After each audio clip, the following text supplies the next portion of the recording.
Welcome to Suman TV. ప్రస్తుతం మనతో పాటు ఉన్నారు డాక్టర్ సూర్యతేజ, సైకాలజిస్ట్. వారిని అడిగి తెలుసుకుందాం అసలు బైపోలర్ డిజార్డర్ అంటే ఏంటిది. అంటే కొంతమంది కోప్పడతారు, మళ్ళీ వెంటనే బాధపడతారు. ఇలాంటి లక్షణాలని బైపోలర్ డిజార్డర్ అంటారు. అసలు దాని గురించి తెలుసుకుందాం. నమస్కారం సూర్యతేజ గారు. నమస్కారం. చెప్పండి, అసలు బైపోలర్ డిజార్డర్ అంటే ఏంటిది? బైపోలార్, బై అనగా రెండు, ఓకే. పోలార్ ఇటుకొన అటుకొస.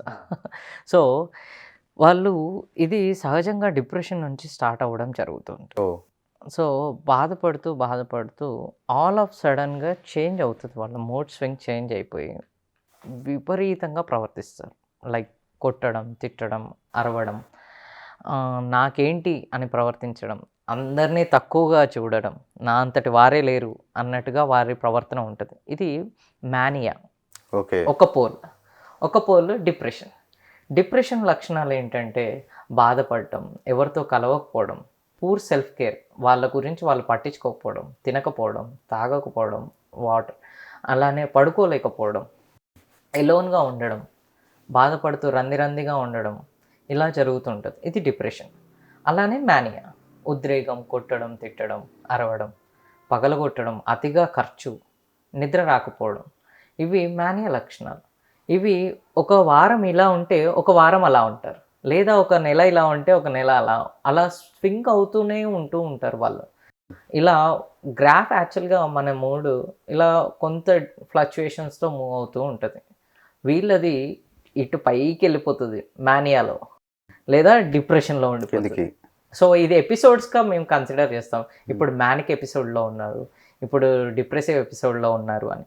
అలా ఎంత ఫ్లక్చుయేషన్స్ ఉన్నాయో అప్పుడు దాన్ని బైపోలార్ కింద కన్సిడర్ చేస్తాం. అంటే ఇప్పుడు బైపోలార్ డిజార్డర్ అనే లక్షణాలు గల వ్యక్తితో ఎదుటి వ్యక్తి ఎలా బిహేవ్ చేయాలి? కొంత జాగ్రత్తగా ఉండాల్సిన అవసరం ఉంది అంటారు. ఖచ్చితంగా. ఎందుకంటే వారికి ఎటువంటి టైంలో ఎటువంటి ఆలోచన వచ్చి వాళ్ళ మూడ్ చేంజ్ అవుతుందో తెలియదు. ఓకే.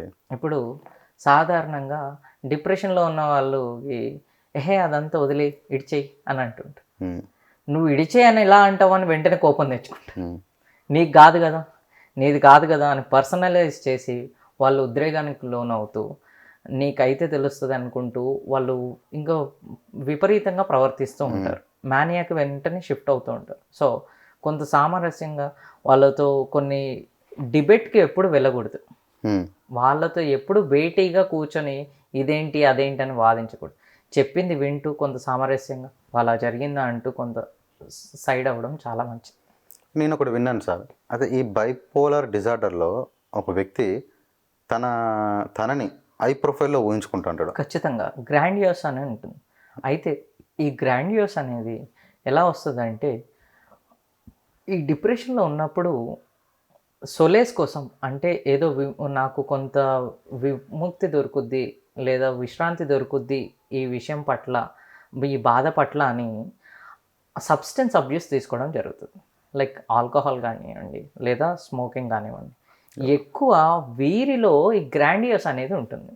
ఒక ఆల్కహాలిక్ కానీ స్మోకింగ్ కానీ లేదా ఇంకా మిగతా మత్తు సేవకాలు ఏవి ఉన్నా కానీ వాటిలో ఎందుకు అనగా వాళ్ళకి ఆ కాగ్నిషన్ తగ్గిపోయి అహంభావం బాగా పెరిగిపోతుంది.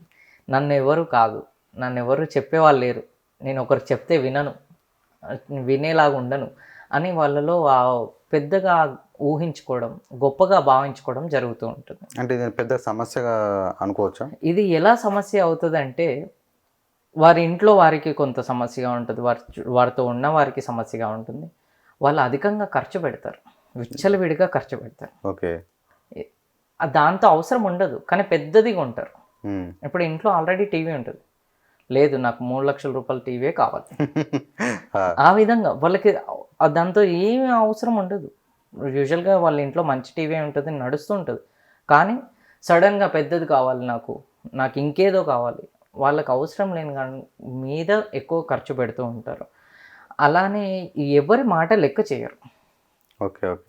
ఈ బైపోలార్ డిజార్డర్ని అంటే అంటే సిగరెట్స్, ఈ మద్యం సేవించే వాళ్ళలో చూడొచ్చా?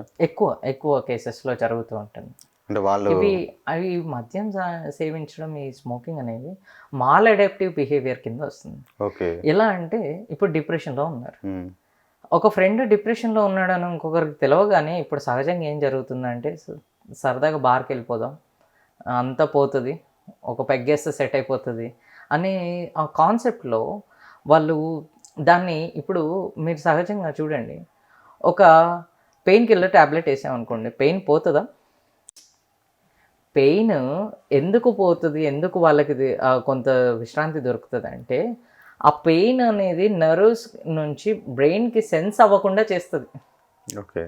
అంతవరకే అది చేయగలుగుతుంది. అంత మాత్రాన పెయిన్ని తీసేయదు. ఓకే. ఆ 4 అవర్స్ ఆ టాబ్లెట్ పనిచేస్తుంది, మళ్ళీ ఆ తర్వాత ఆ పెయిన్ ఉంటుంది. మళ్ళీ ఉంటుంది. సో ఇక్కడ ఈ మాల్ అడాప్టివ్ బిహేవియర్ ఎలా వస్తుంది అంటే, వీళ్ళకి ఆల్కహాల్ తీసుకున్నంతసేపు నేను అది మర్చిపోయాను కదా, నేను ఇప్పుడు కొంత విముక్తి దొరుకుద్ది కదా అని అనుకుంటారు, కానీ దానివల్ల కూడా అది ట్రిగర్ అయ్యే ఛాన్సెస్ ఎక్కువగా ఉంటాయి. మళ్ళీ ఆ విషయం పట్ల ఎక్కువ బాధపడిన వాళ్ళు తాగుతారు, తాగిన వాళ్ళు బాధపడుతూ ఉంటారు. ఓకే. థ్యాంక్ యూ అండి.